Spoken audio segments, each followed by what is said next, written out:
35 phrasal verbs with the word off in Tagalog. Before we begin, please be reminded that English phrasal verbs often don't have a direct word-for-word translation in Filipino. Instead, focus on understanding their meaning and how they're used in context. Sinusubukan niyang labanan ang sipon ng vitamin C.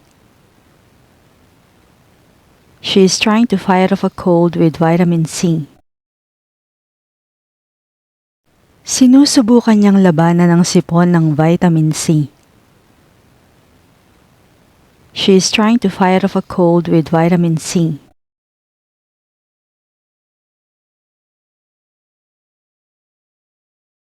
Ubusin na natin tong pizza bago tayo umalis. Let's finish off this pizza before we leave. Ubusin na natin tong pizza bago tayo umalis. Let's finish off this pizza before we leave.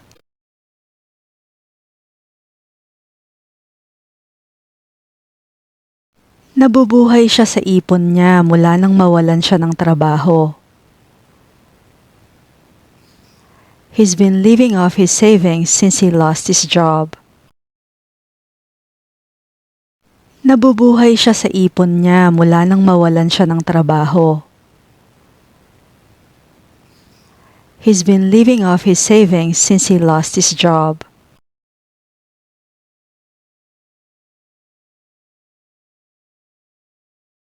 Nawalan ng kuryente ang buong bayan dahil sa bagyo. The storm cut off electricity to the entire town. Nawalan ng kuryente ang buong bayan dahil sa bagyo. The storm cut off electricity to the entire town.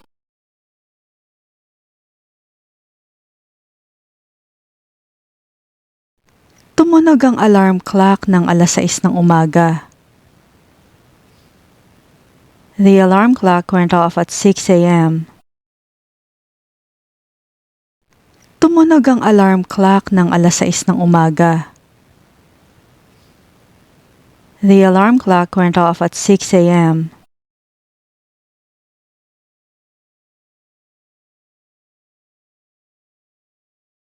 Minarkahan niya sa listahan ang mga gawaing natapos niya na.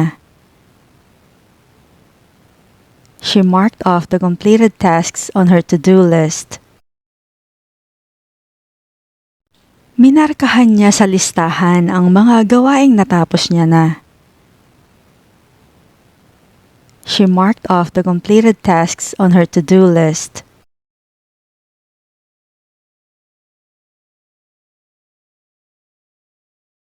Pinagalitan siya ng amo niya dahil late na naman siya. His boss told him off for being late again. Pinagalitan siya ng amo niya dahil late na naman siya. His boss told him off for being late again.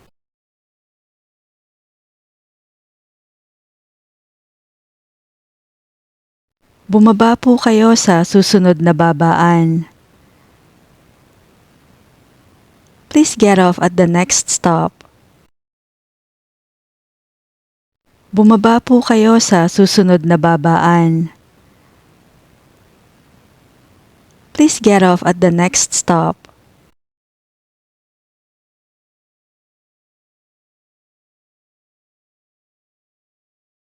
Huwag niyo pong apakan ng damo. Please keep off the grass. Huwag niyo pong apakan ng damo. Please keep off the grass.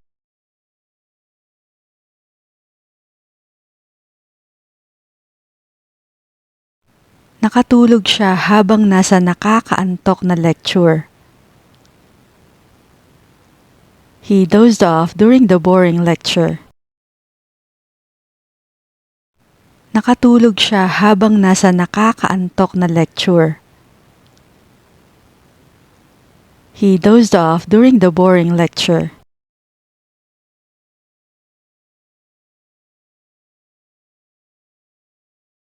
Sa wakas, nabayaran ko na ang mga utang ko. I finally managed to pay off my debts. Sa wakas, nabayaran ko na ang mga utang ko. I finally managed to pay off my debts.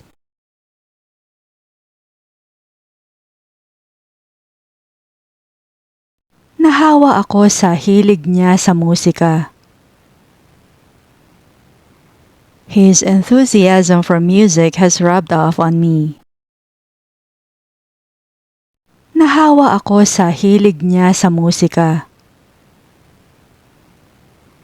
His enthusiasm for music has rubbed off on me.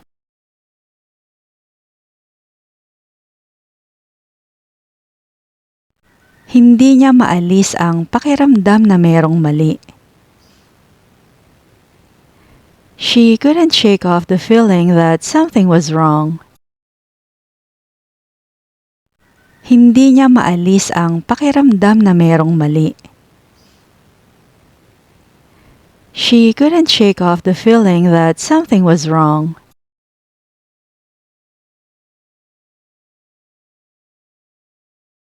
Nagdala siya ng bawang para maitaboy ang mga bampira. She carried garlic to ward off vampires. Nagdala siya ng bawang para maitaboy ang mga bampira. She carried garlic to ward off vampires.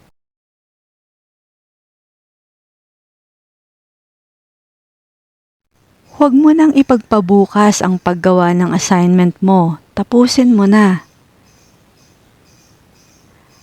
Stop putting off your homework and just finish it.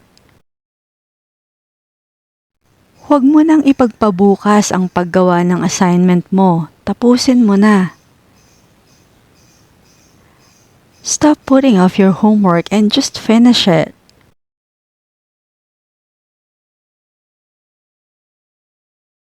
Ang hilig niyang ipagyabang sa lahat ang bago niyang kotse. He loves to show off his new car to everyone. Ang hilig niyang ipagyabang sa lahat ang bago niyang kotse.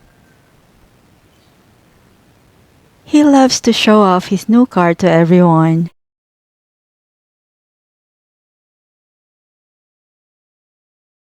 Mawawala ang bisa ng gamot sa loob ng ilang oras. The effects of the medicine will wear off in a few hours. Mawawala ang bisa ng gamot sa loob ng ilang oras. The effects of the medicine will wear off in a few hours.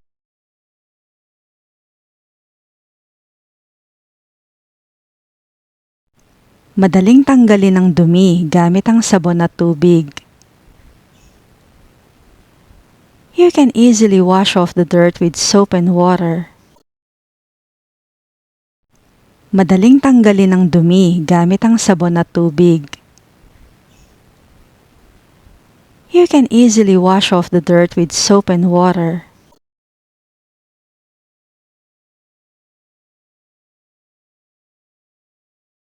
Binaliwala niya ang mga puna at nagpatuloy sa pagtatrabaho.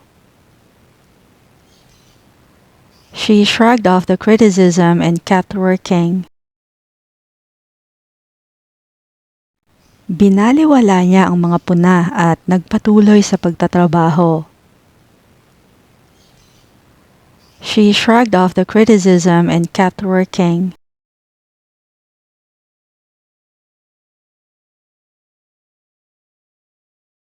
Ipagpaliban muna natin ang desisyon hanggang sa susunod na linggo. Let's hold off making a decision until next week. Ipagpaliban muna natin ang desisyon hanggang sa susunod na linggo. Let's hold off making a decision until next week.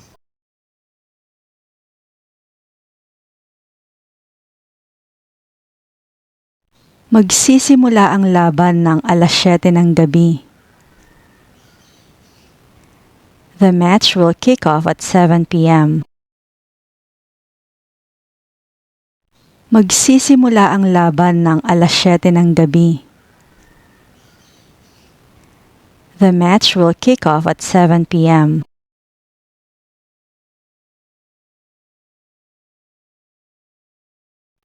Pumunta ako sa airport para ihatid ang kaibigan ko. I went to the airport to see off my friend. Pumunta ako sa airport para ihatid ang kaibigan ko. I went to the airport to see off my friend.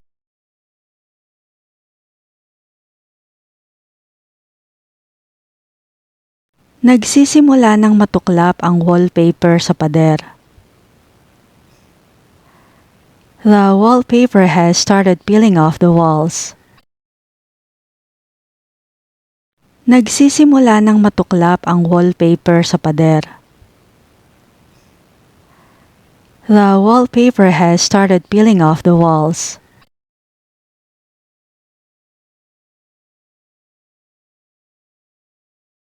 Hinubad niya ang sapatos niya bago pumasok sa bahay. He took off his shoes before entering the house. Hinubad niya ang sapatos niya bago pumasok sa bahay. He took off his shoes before entering the house.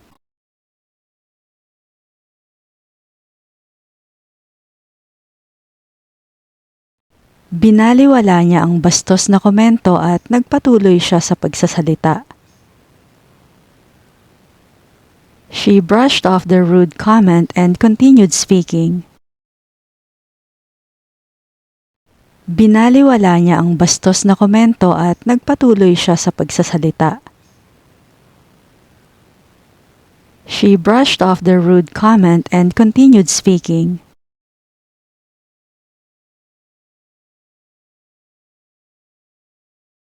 Nagpalitan kami ng mga ideya para sa proyekto. We bounced off some ideas for the project. Nagpalitan kami ng mga ideya para sa proyekto. We bounced off some ideas for the project.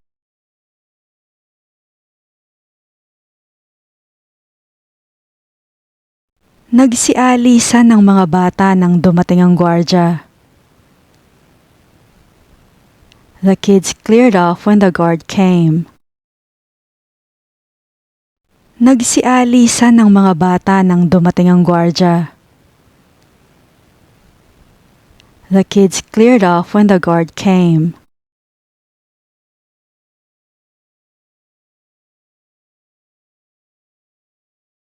Nagbibigay ng mabangong amoy ang kandila. The candle gives off a lovely scent.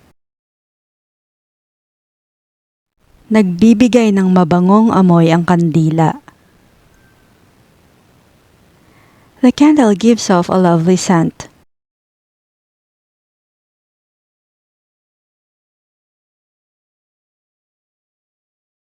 Nagkaroon ng tensyon sa pagitan ng dalawang grupo. There was a tense standoff between the two groups. Nagkaroon ng tensyon sa pagitan ng dalawang grupo. There was a tense standoff between the two groups.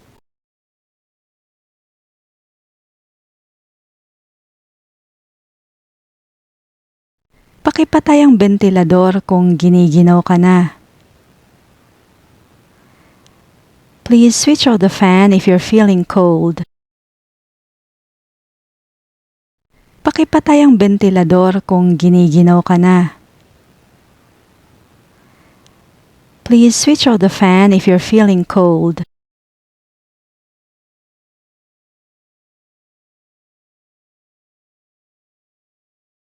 Kinailangang magtanggal ng mga manggagawa ang kumpanya dahil sa pagbabawas ng budget. The company had to lay off workers due to budget cuts. Kinailangang magtanggal ng mga manggagawa ang kumpanya dahil sa pagbabawas ng budget. The company had to lay off workers due to budget cuts.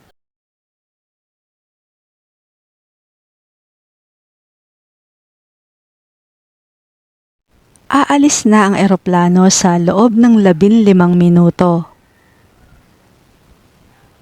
The plane will take off in 15 minutes. Aalis na ang eroplano sa loob ng 15 minuto. The plane will take off in 15 minutes.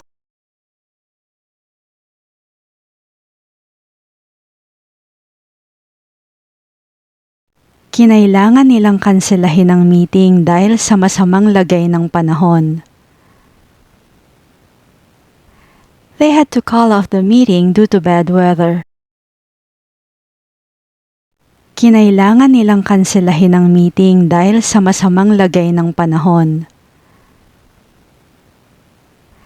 They had to call off the meeting due to bad weather.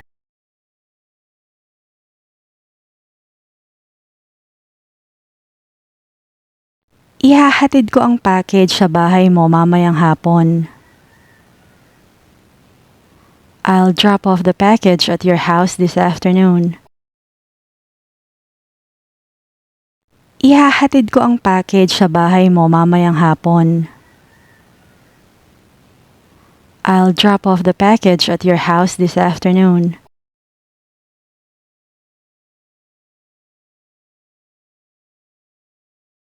Nagsimula kami ng road trip ng maaga kaninang umaga. We set off for our road trip early in the morning. Nagsimula kami ng road trip ng maaga kaninang umaga. We set off for our road trip early in the morning.